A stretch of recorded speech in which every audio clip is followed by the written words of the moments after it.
হরে কৃষ্ণ। মা দিবস উপলক্ষে সকল মাদেরকে জানাই বিনম্র প্রণাম।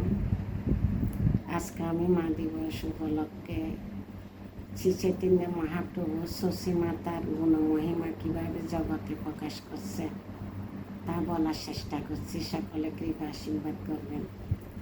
আমরা নিজেরা ছোটোবেলা থেকে কোনোদিন শুনি নেই মা দিবস কীভাবে পালন করতে হয়। আমাদের সন্তানেরা জানে, তাই মা দিবস ছোটোবেলা থেকে পালন করছে। তাই এখন আমি সব মাতাজিদেরকে নিয়ে পালন করার চেষ্টা করি, আপনাদের কৃপা আশীর্বাদ নিয়ে। তো মা তো চলে গেছে, মাকে কোনোদিন বলতে পারেনি। এখন দিদিরা আছে, আমার বড় 3 বোন আছে, 3 দিদিকে জানাই বিনম্র প্রণাম। বৌদি তো মার সমান, বৌদিও মান মতো আদর যত্ন করে, বৌদিকেও জানাই প্রণাম। তো আমি মাদেরকে নিয়ে 2 মিনিট বলার চেষ্টা করছি, এরপরে বলবো শশী মাতার গুণমহিমা। মা নারীর জন্ম, এক নারীর জন্ম সূত্রে কারো কন্যা, জন্মসূত্রে কারো পত্নী, কর্মসূত্রে কারো মা। আমাদের মধ্যে এই ছবিটা সবসময় আঁকা রয়েছে। একজন নারী নিয়ে এক অতুলনীয় ভূমিকা রয়েছে। আমরা অধিকার করি তাকে, যখন মা বাবার কাছে থাকে তখন মা বাবা অধিকার করে আমার কন্যা, বিবাহর পরে স্বামী অধিকার করে আমার পত্নী, স্বামী যাওয়ার পরে সন্তানেরা অধিকার করে তাকে আমার মা। কিন্তু কেউ আজ পর্যন্ত জিজ্ঞাসা করছে মার কি অধিকার আছে? সবাই অধিকার করে। আমরা কি কখনো ভেবেছি যে নারী সবার কল্যাণ করছে, তার অধিকার থাকা উচিত? নিজের জীবনের জন্য কখনো কিছু করে না, বেতন ছাড়া সারাদিন কাজ করতে থাকে। মা শব্দটা অনেক ছোট, কিন্তু মা বড় বড় সমস্যার সমাধান করতে পারে, সবার সাথে মিলেমিশে চলতে পারে। আমার পরমারাধ্য গুরু মহারাজ বলছে, ভগবানকে দেখতে চাইলে মাকে দেখো, মার মধ্যে ভগবানকে দেখতে পারো।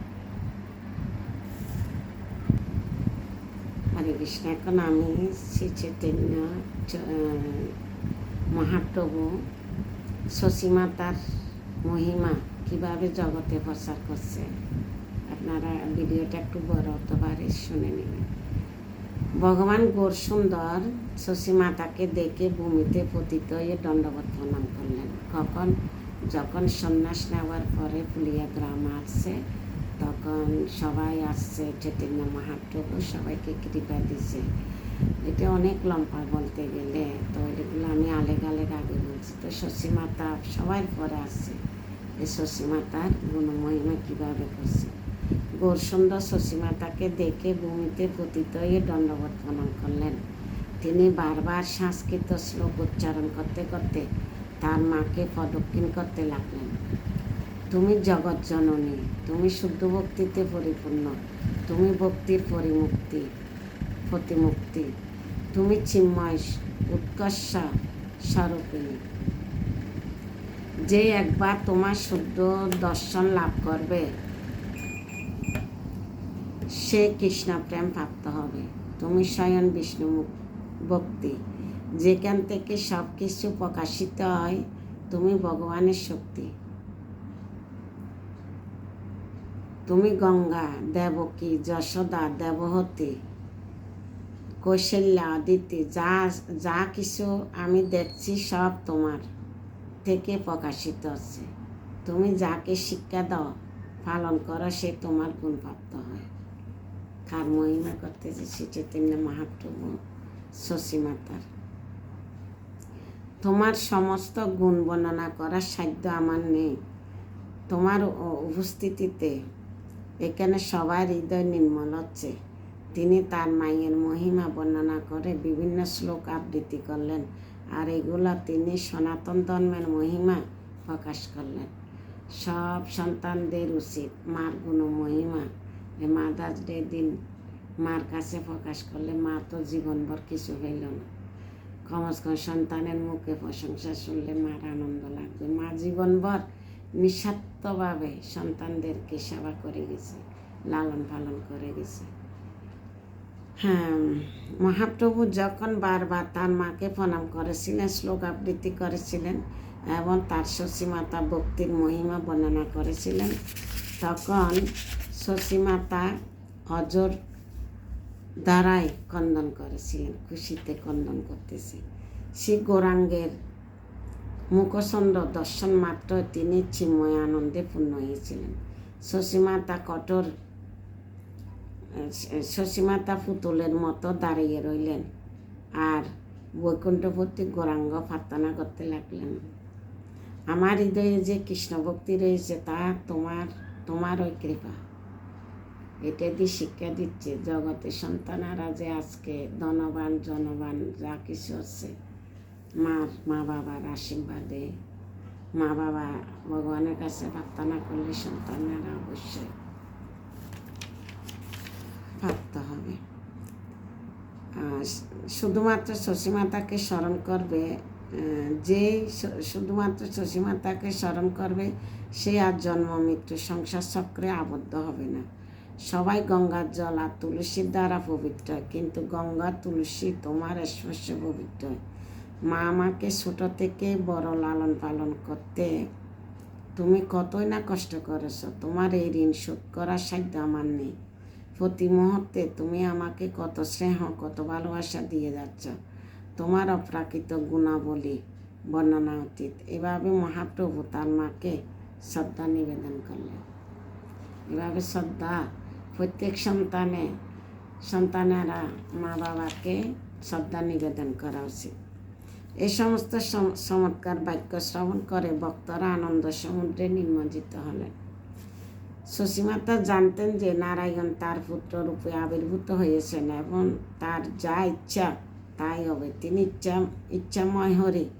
অবশেষে শশীমাতা বললেন, তোমার কথা কে বুঝতে পারে? তুমি অনেক কিছু বলেছ, তোমার কথা নিগূঢ় তাৎপর্য কে অনুধাবন করতে পারবে? শশীমাতা কথা শুনে সবাই জয়ধ্বনি করলেন, হরি বল হরি বল হরি বল, জয় জয় জয়। শশীমাতার ভক্তির কোনো সীমা ছিল না।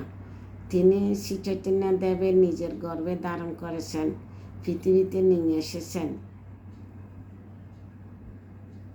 সবাই তাকে আই মা বলে ডাকতেন। আই শব্দের আরেকটি অর্থ হচ্ছে যার কোনো কষ্ট নেই, তিনি সবসময় চিন্ময়ানন্দ থাকেন।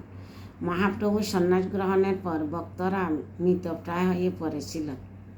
ভগবানকে আবারও কাছে পেয়ে ভক্তদের আনন্দের সীমা রইল না, যদিও তখন তিনি একজন সন্ন্যাসী।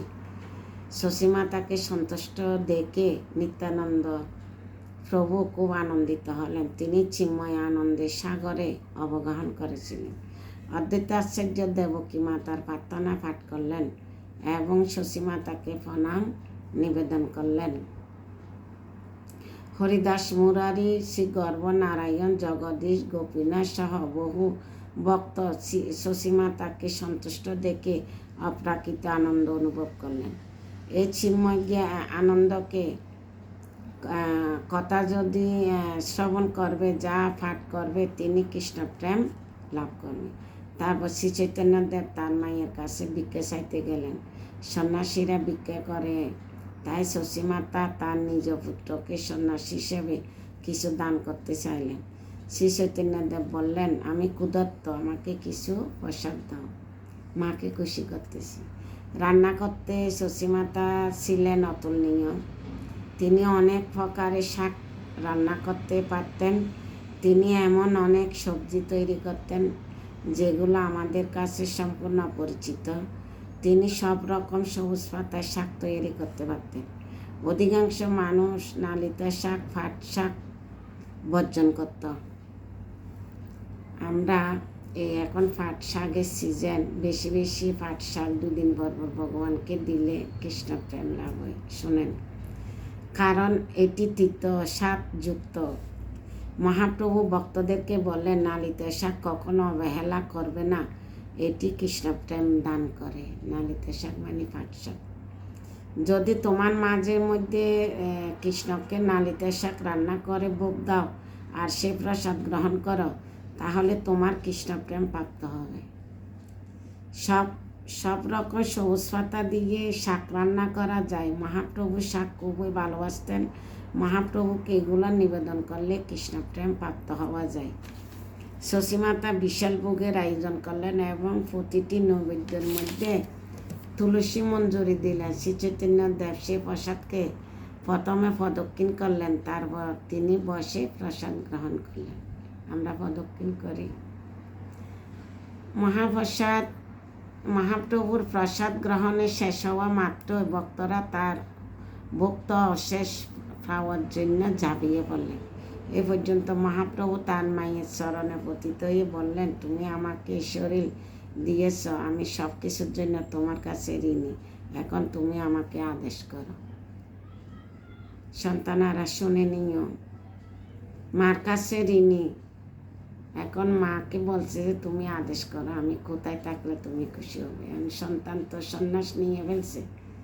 তদ্রূপ আমরা কোনো কাজকর্ম যাই কিছু করি না কেন, মার অজন্তায় করি ফেললে আমরা বারবার মাকে খুশি করা, ক্ষমা চাওয়া শ্রী চৈতন্য মহাপ্রভু শিক্ষা দিয়ে যাচ্ছে। শশীমাতা তাকে অনুরোধ করলো, তুমি বৃন্দাবনে পরিবর্তে জগন্নাথপুরীতে তাকে অন্য কোনো সময় বৃন্দাবনে যেও, কিন্তু এখন জগন্নাথপুরীতে অবস্থান করো, যেন আমি তোমার খবরাখবর নিতে পারি। শান্তিপুরে অনেক গভীর প্রেমপূর্ণ আদান প্রদান চলছিল। 10 দিন যাবৎ শ্রী চৈতন্যদেব ভক্তদের সঙ্গে নৃত্য কীর্তন করেছিলেন এবং তাদেরকে নতুন বাস্তবতার সঙ্গে মানিয়ে নিয়ে সাহায্য করেছিলেন।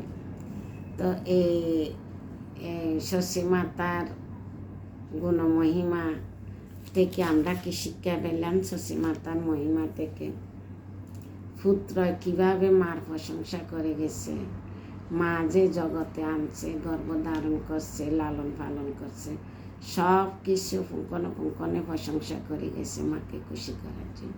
তো প্রত্যেক সন্তানের দরকার, উচিত মা বাবার এভাবে প্রশংসা করে। মা বাবা কী চায়? সন্তানের ভালো কথা, ভালো চলা, বা সন্তানেরা ভালো লেখাপড়া করলে, ভালো চললে, বাইরের থেকে সন্তানের প্রশংসা শুনলে মা বাবাইতে খুশি। মা বাবা চায় না আমাকে দ্বন্দ্বলত দিয়ে চাবি রাখুন। প্রত্যেক মা বাবা চায় সন্তানের মুখে খুশি এবং প্রশংসা, ভালো চলা, যাতে 10 জনে ভালো বলতে পারে এবং ভক্তিময় হয়। প্রত্যেক মারা যা প্রার্থনা করে, ভগবান একদিন না একদিন সন্তানদেরকে এই আশীর্বাদ প্রদান করে। হরে কৃষ্ণ। ভিডিওটা একটু বড় হয়েছে, সকলে শ্রবণ করে নিয়েন। শশীমাতা এবং শ্রী চৈতন্য মহাপ্রভুর কৃপা লাভ করলেন। হরে কৃষ্ণ। সবাইকে প্রণাম।